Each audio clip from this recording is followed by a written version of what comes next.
Hey, this is Pete from Abstract Ocean. In today's video, Eric from Tesla Inventory is going to show us how to install the pedestrian warning system isolation kit for your Tesla Model S, X or 3.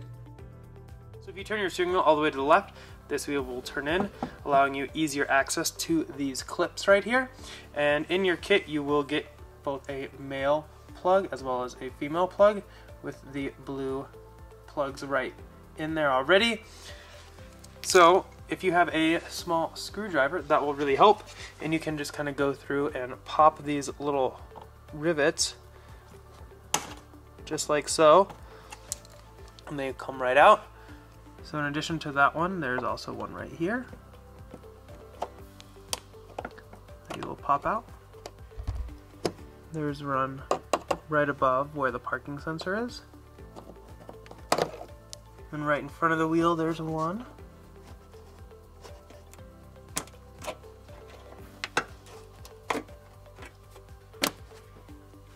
By removing the four clips, one located here, one right there, and one right there, you can actually get to the pedestrian warning system. You can just kind of put your nail, or you could even use that little flathead screwdriver right here to help lift this up for you to grab it. And then you can kind of peel this back, push it up against your wheel, and that'll actually give you access right there. And as you can see, we have already installed the isolation kit for the pedestrian warning system. It is just right there. You can easily get your arm in there to unplug it. You can get both hands in there if you need to. It is tight working quarters, so just be aware of that. That way you don't have to take your wheel off at all. And then just when you're all done in there, go ahead and push this back and go ahead and install your four clips. When reinstalling your clips, I do find it easier to start with this top one right here first. You can just go in there, push right in and snap it. And then after that, we can go ahead and get all three along the side.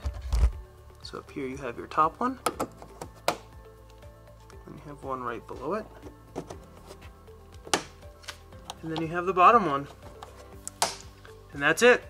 And then if you ever wanted to reverse it, you just take off the four clips, go in, take off the connectors that you plugged in, go ahead and plug the speaker wire back into the speaker, and put your four clips back, and then you are back to that OEM sound.